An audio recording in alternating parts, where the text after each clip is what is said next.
जय हिंद एस्पिरेंट्स। आज की वीडियो एस्पिरेंट्स बहुत ही ज़्यादा डिमांडिंग वीडियो है। जैसे कि मैं 9:15 को डेली लाइव आता हूँ और वहाँ पर काफ़ी सारे लोग मुझसे पूछते हैं, भैया सीजीएल 2026 के लिए कुछ बता दीजिए, भैया मैं बिगनर हूँ, मुझे बता दीजिए कि मैथ्स कैसे कवर करना है, एसएससी कैसे करना है, स्ट्रैटेजी क्या होनी चाहिए। मतलब बहुत ज़्यादा ही डिमांड होता है इस चीज़ों का जब भी मैं लाइव होता हूँ। तो दोस्तों और एस्पिरेंट्स और मेरे भाई बहनों, आज की वीडियो में हम लोग सीजीएल 2026 की फुल स्ट्रैटेजी को डिस्कस करेंगे और साथ ही साथ जो बिल्कुल नए हैं एसएससी की दुनिया में उनको ये भी पता चलेगा कि एसएससी क्या होता है, इसका एग्जाम पैटर्न क्या है, इसमें सैलरी कितनी होती है, पोस्ट क्या वगैरह सारी चीजें एकदम बिल्कुल डिटेल में जानेंगे। तो दोस्तों स्वागत है आपका एसएससी एस्पिरेंट यूट्यूब चैनल टैपी में। सबसे पहले दोस्तों मैं आप लोगों को एक चीज बता देता हूँ कि अगर आप लोग एसएससी के बारे में जानते हैं कि एसएससी क्या है, उसका पैटर्न कैसा है, एग्जाम पैटर्न क्या है, मेंस कैसे होता है, कितनी कट ऑफ जाती है, अगर आपको ये सारी चीजों का नॉलेज है, जो स्टार्टिंग के 5-6 मिनट है वो आपको देखने की जरूरत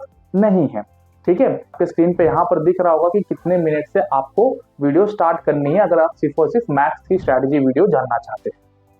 अगर आप बिल्कुल फ्रेशर है तो मैं रेकमेंड करूंगा कि आप पूरे वीडियो को स्टार्टिंग से देखिए। आप अपनी सुविधा के हिसाब से इसको 2x पे भी देख सकते हैं या फिर 1.5x पे भी देख सकते हैं, बट मैं रेकमेंड करूंगा कि आप इस वीडियो को 1x पे ही आराम से देखें ताकि कोई भी चीज आपसे मिस ना हो। तो चलिए शुरू करते हैं वीडियो को। तो सबसे पहले ये एसएससी क्या है? एसएससी का फुल फॉर्म है स्टाफ सिलेक्शन कमेटी। और ये एसएससी क्या करता है?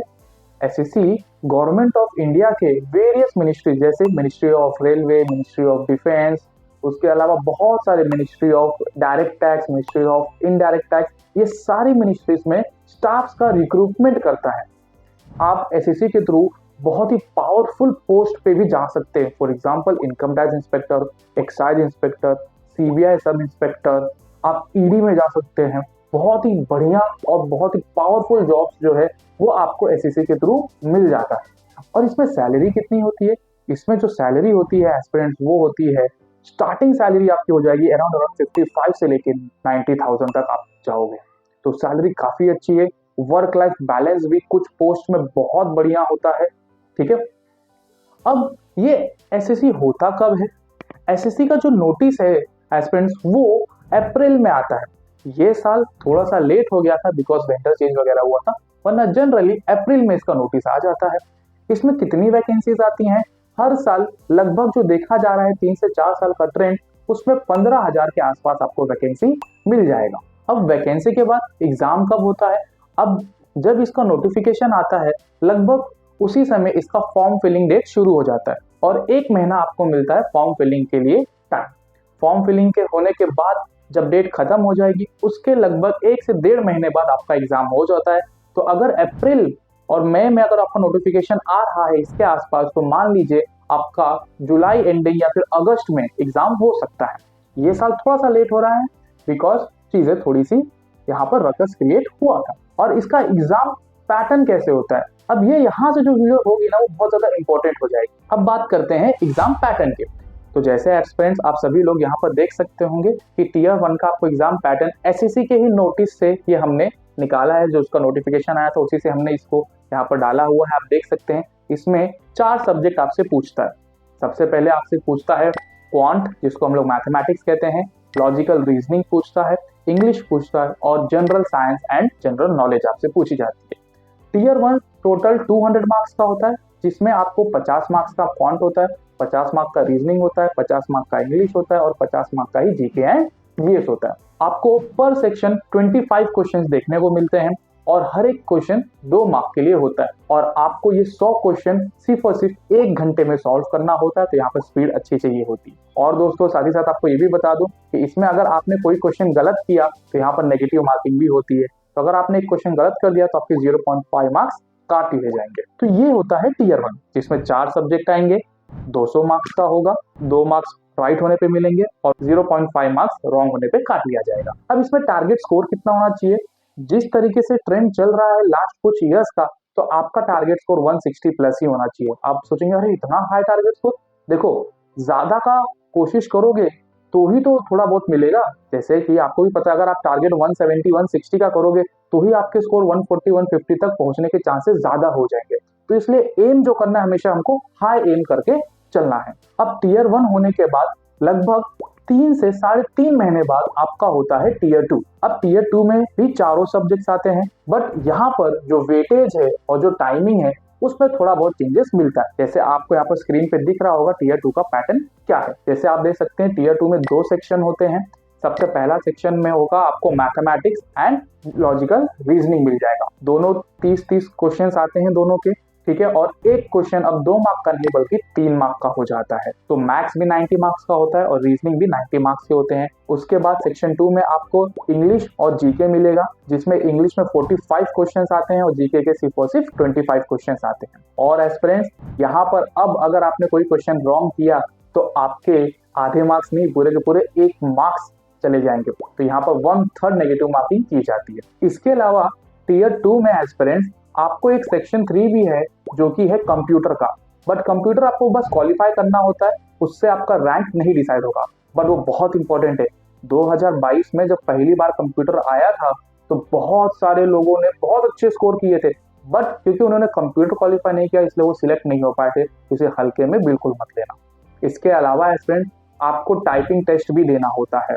उस टाइपिंग टेस्ट में आपको लगभग 27 वर्ड्स पर मिनट की स्पीड चाहिए होती है। 2000 की रिपीटेशंस करने होते हैं 15 मिनट में, जो कि आराम से हो जाते हैं अगर आप डेली प्रैक्टिस करोगे तो। इसके अलावा कुछ एस्पिरेंट्स जैसे सीजीएल के ही थ्रू जीएसओ मतलब स्टैटिकल ऑफिसर की और AA ऑडिटर की जो पोस्ट होती है उसके लिए भी चयन किए जाते हैं, बट उसके लिए आपको एक अलग से पेपर देना पड़ता है। जैसे आपको दिख रहा होगा जीएसओ के लिए स्टैटिक्स का पेपर देना पड़ता है और AA के लिए भी एक अलग से पेपर देना पड़ता होगा, आपको यहाँ पर दिख रहा होगा, ठीक है। सो ये दोस्तों कुछ था आपका टीयर 2 के बारे में। अब टीयर 2 में क्या टारगेट स्कोर रखें, देखो अगर आपको अच्छी पोस्ट चाहिए और आप नॉर्थ इंडिया से बिलोंग करते हो और आपको आपका होम पोस्ट चाहिए तो भाई आपको 340 प्लस लाना ही होगा किसी भी हाल में। मैं तो मिनिमम बोल रहा हूँ मैं 340 प्लस, तभी जाके आपको एक अच्छे लेवल की जॉब मिलेगी, ठीक है, और वो भी home post, because cut off काफी ऊपर जाती है। अब टीयर 2 जब हो जाएगा आपका, उसके बाद करीब 2 महीने ले लेते हैं रिजल्ट आने में, और उसके 3 महीने बाद जो आपका जिस भी डिपार्टमेंट में आप सिलेक्ट हुए हैं उस डिपार्टमेंट में आपका डॉक्यूमेंट वेरिफिकेशन होता है। तो जो पूरा प्रोसेस हो गया, जैसे नोटिफिकेशन आने से लेके टीयर 1 होने से लेके टीयर 2 होने से लेके डॉक्यूमेंट वेरिफिकेशन होने तक पूरा 1 साल चला जाता है। तो अगर आप 1 साल तैयारी में डालेंगे और 1 साल पूरा एग्जाम होने में जाएगा तो 2 साल में आप बहुत ही बेहतरीन तरीके से गवर्नमेंट ऑफ इंडिया के एम्प्लॉय बन सकते हैं। तो ये बहुत ज्यादा डिटेल में नहीं था, बट आपको जितना जानना चाहिए एसएससी के बारे में उतना सब कुछ था। अब जैसे आपने देखा कि एसएससी में 4 सब्जेक्ट्स पूछे जाते हैं, क्वांट हो गया, रीजनिंग हो गया, इंग्लिश हो गया एंड जीके जीएस। अब इनको कैसे कवर करना है आगे के वीडियो में हम लोग डिस्कस करेंगे। तो यहाँ से जो आज हम लोग इस वीडियो में डिस्कस करेंगे वो होगा मैथ्स की 2026 सीजीएल के लिए फुल स्ट्रैटेजी। और ऐसा मत समझना आप लोग की जो सीजीएल के लिए स्ट्रैटेजी दे रहा हूँ कि सीएचएसएल में काम नहीं आएगी, एमटीएस में काम नहीं आएगी, जीडी में नहीं, सबके लिए काम आएगी। आपको बस सिलेबस एक बार अच्छे से करना है और बस जो भी एग्जाम दोगे उसके मॉक टेस्ट लगाने। एसएससी की मैथ्स की बात करें तो मैथ्स को हमने 2 पार्ट्स में डिवाइड किया है। सबसे पहला पार्ट है अरिथमेटिक एंड दूसरा पार्ट है एडवांस। तो जो एडवांस मैथमेटिक्स होता है उसमें मोर ओवर की चीजें होती हैं ज्योमेट्री वगैरह से रिलेटेड, और अरिथमेटिक पे हम लोग बेसिक मैथमेटिक्स को डील करते हैं। अब इन 2 टॉपिक्स जैसे अरिथमेटिक हो गया, एडवांस हो गया, कैसे इसमें क्या क्या टॉपिक्स होते हैं। अब इसमें तो वैसे देखा जाए तो बहुत सारे टॉपिक्स होते हैं, और कुछ टॉपिक्स ऐसे होते हैं जिनको आपको पहले करना है बिकॉज वो ज्यादा इंपॉर्टेंट होते हैं और एग्जाम में वेटेज भी बहुत ज्यादा कैरी करते हैं। अरिथमेटिक की बात करें तो सबसे पहले जो चैप्टर आपको करना है, या फिर मैथमेटिक्स में जो सबसे पहले चैप्टर आपको करने हैं वो है percentage, ratio, profit loss, simple interest, compound interest, time and work. ये 5 चैप्टर आपको सबसे पहले करने हैं, ठीक है। अगर आप रिकॉर्डेड बैच से पढ़ोगे, हम लोग आगे देखेंगे कि किससे पढ़ना है, लाइव पढ़ना है, रिकॉर्डेड पढ़ना है। अगर आप पढ़ोगे तो सबसे पहले जो ये 5 टॉपिक्स मैंने बताए, इन टॉपिक्स को आपको सबसे पहले कवर करना है जब भी आप मैथ्स की तैयारी शुरू करेंगे। एडवांस में बात करें तो एडवांस में जो सबसे पहले आपको कवर करना वो होगा ज्योमेट्री, देन उसके बाद trigonometry, then algebra, number system. ये सारी टॉपिक्स आपको क्या करने हैं, सबसे पहले कवर करना होगा, ठीक है। और आपको मैं एक चीज पहले ही बता देता हूँ कि आपको कभी भी अरिथमेटिक और एडवांस साथ में नहीं पढ़ना है। अगर आप दोनों को साथ में पढ़ने जाओगे तो बहुत ही ज्यादा खिचड़ी होने वाला है। मैथमेटिक्स तो आपके दिमाग में। हाँ, अगर आपका मैथमेटिक्स के साथ बहुत अच्छा बैकग्राउंड है तो आप फिर भी एक बार कर सकते हैं। बट अगर आप मैथमेटिक्स में एवरेज हैं या फिर आपको लगता है मैंने बहुत टाइम से मैथमेटिक्स पढ़ा नहीं है, अभी पढ़ने जाऊंगा तो क्या होगा क्या नहीं, तो उस समय सबसे बेस्ट है कि आप एक टाइम पे एक ही टॉपिक्स को रन करें। तो ये तो हो गया कि मैथमेटिक्स में क्या होता है, इंपॉर्टेंट चैप्टर्स बता दिए। चैप्टर्स तो बहुत सारे होते हैं, ये कुछ इंपॉर्टेंट चैप्टर्स है जिस पर आपको बहुत ही ज्यादा फोकस करना है। अब कि किससे पढ़ें और कैसे पढ़ें, तो एस्पिरेंट्स मैंने अपने प्रिपरेशन में सिर्फ 2 टीचर से पढ़ाई की और वो टीचर्स का नाम है पवन राव एंड शुभम जैन। तो अगर आप इन 2 टीचर्स का यूट्यूब पे जाके वीडियो देख सकते हैं, अगर आपको जो भी टीचर सूट होंगे आप उसके हिसाब से उन टीचर को फॉलो कर सकते, उनका पेड बैच लेकर कर सकते। अगर आप शुभम जैन सर को फॉलो करोगे तो शुभम जैन सर सिर्फ और सिर्फ रिकॉर्डेड बैच देते हैं, उनका लाइव बैच नहीं होता है। तो हो सकता है कि अगर आपको लाइव बहुत ज्यादा पसंद है तो आप शुभम जैन सर को फॉलो नहीं करेंगे। बट मैं एक बार बता देता हूँ, बहुत ही बेहतरीन टीचर है और बहुत अच्छे से वो पढ़ाते। दूसरी बात करें पवन राव सर का, तो पवन राव सर लाइव भी पढ़ाते हैं और उनके रिकॉर्डेड बैचेस भी अवेलेबल है, तो आप उनसे कर सकते हैं। और एक और चीज मैं बता दूं, एसएससी की दुनिया में अगर कोई एडवांस मैथ्स सबसे ज्यादा अच्छा पढ़ाता है तो वो है पवन राव, वो फेमस टीचर है बहुत ज्यादा। तो क्या क्या डिस्कस कर लिया हमने अभी तक मैथमेटिक्स में, सबसे पहले इंपॉर्टेंट टॉपिक्स और टीचर। अब पढ़ना कैसे है, ठीक है। अब यहाँ से चीजों को बहुत ध्यान सुनिएगा। मान लो आपने पवन राव सर का बैच लिया और आपने परसेंटेज चैप्टर स्टार्ट कर दिया पढ़ना। आज आपने परसेंटेज का फर्स्ट वीडियो देखा, आपने फर्स्ट वीडियो देखा, आपने कंसेप्ट को सीखे, सर ने कुछ क्वेश्चंस भी कराए होंगे तो आपने देख लिया। अब सेकेंड डे आया, तो सेकेंड डे पे आप क्या करोगे? सेकेंड डे पे क्या आप डायरेक्ट सेकेंड वीडियो देखोगे? नहीं, आपको क्या करना है, पहले फर्स्ट वीडियो में जो भी सर ने पढ़ाया, अगर आपने उसके नोट्स बनाए हैं तो उस नोट्स को रिवाइज करो। जो भी क्वेश्चंस सर ने करवाए हैं उन क्वेश्चंस को आपको प्रैक्टिस करना है। फिर उसके बाद क्या करना है, सेकेंड वीडियो को देखना है। जब थर्ड डे पे आओगे तो थर्ड डे पे क्या डायरेक्ट वीडियो देखोगे? नहीं, पहले 2 वीडियोस में जो भी सर ने पढ़ाया है उनको क्या करोगे, आप बहुत ही अच्छे तरीके से रिवाइज करोगे।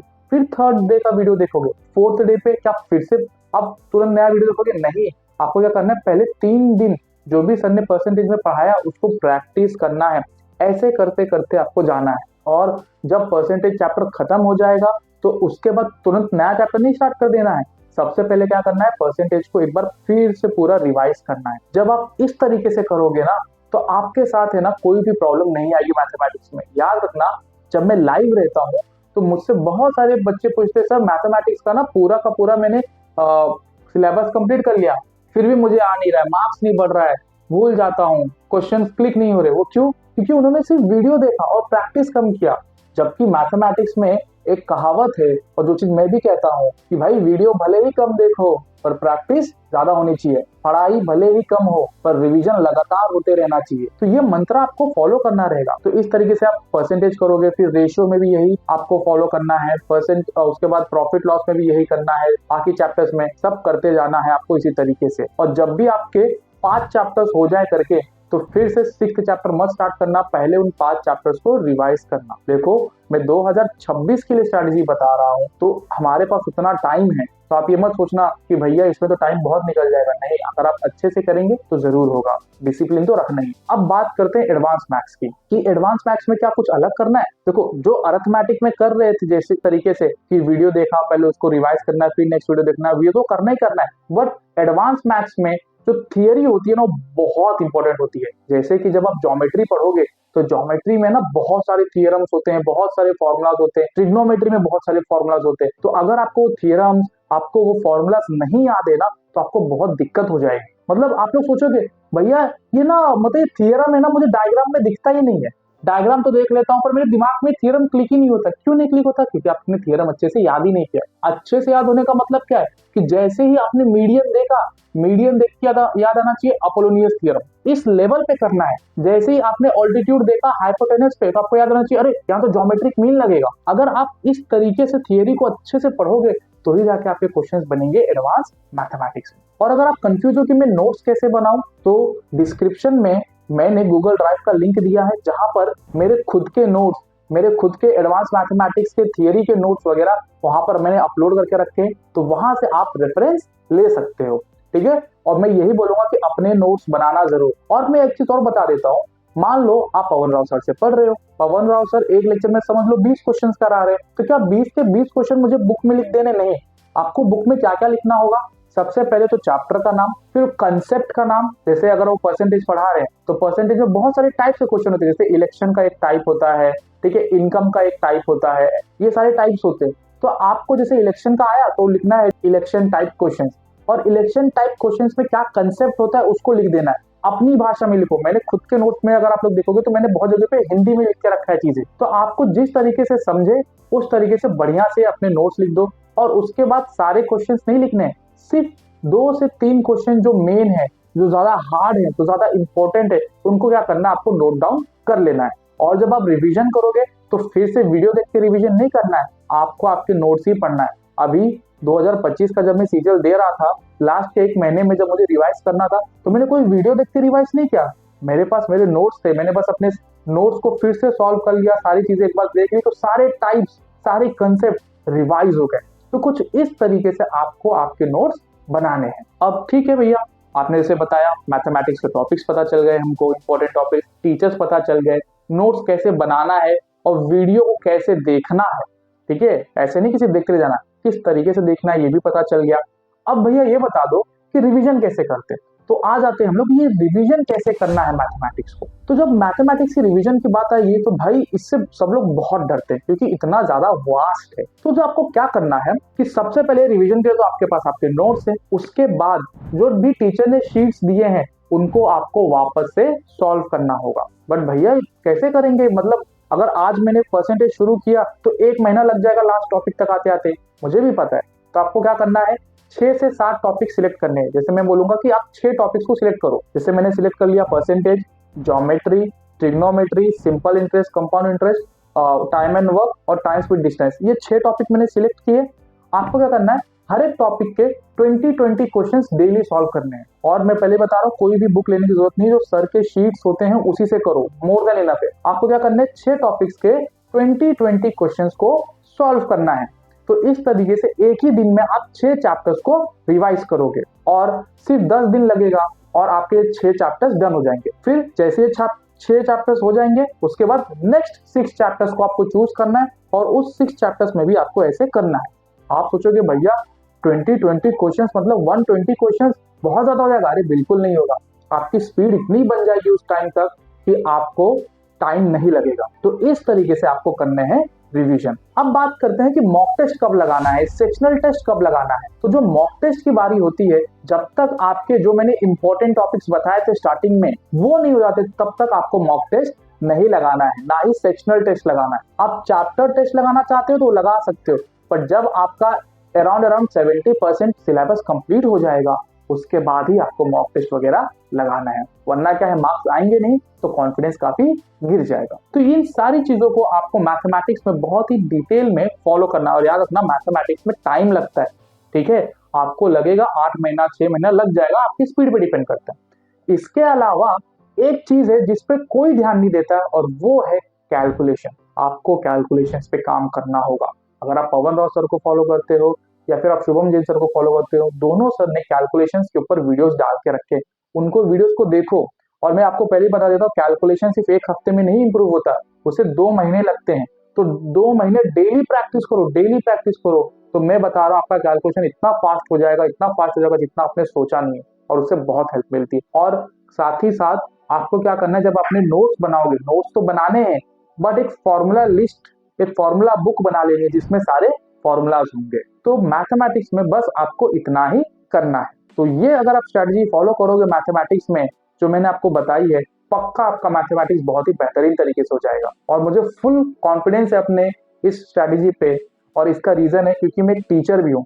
मैं 10th के बच्चों को मोशन एजुकेशन में पढ़ाता हूँ और मैं जानता हूँ कि किस तरीके से चीजें की जाती है। लास्ट 7 ईयर्स का मेरे पास एक्सपीरियंस टीचिंग का। तो आप यकीन कीजिए, इस स्ट्रेटजी को बस फॉलो कीजिए डिसिप्लिन से, आपको इससे बहुत हेल्प मिलेगा एस्पिरेंट्स। और ये जो मैंने आपको स्ट्रेटजी बताई, ये स्ट्रेटजी नए पैटर्न के हिसाब से है, तो आप ऐसा मत सोचना कि नए पैटर्न में ये चीजें फॉलो नहीं हो, ठीक है। जो भी मैंने बैचेस बताए वो सारे टीचर्स आपको जो भी नए पैटर्न में नए क्वेश्चंस आए हैं वो भी आपको करवा देंगे, तो आप बिल्कुल टेंशन फ्री होके मैथ्स के लिए स्ट्रेटजी को फॉलो कर सकते हैं। तो मैथमेटिक्स में बस इतना ही। अगर आपको कुछ भी डाउट है मैथमेटिक्स से रिलेटेड तो आप क्या कर सकते हैं, मैं डेली 9:15 को लाइव आता हूँ, वहां पर आके आप मुझसे डाउट पूछ सकते हैं। और डिस्क्रिप्शन में जो मैंने नोट्स के चेकआउट जरूर करना, ताकि आपको आइडिया आए कि नोट्स बनाना कैसे है। आज की वीडियो में बस इतना ही। बाकी इंग्लिश, रीजनिंग और जीके के लिए अलग से वीडियोस आएंगी, जहां पर हम बहुत ही डिटेल में जिस तरीके से मैथ्स को डिस्कस किए उसी तरीके से रीजनिंग को भी डिस्कस करेंगे। ठीक है, आज के लिए इतना ही। जो भी आपके डाउट्स हो कमेंट्स में लिखिएगा। जय हिंद।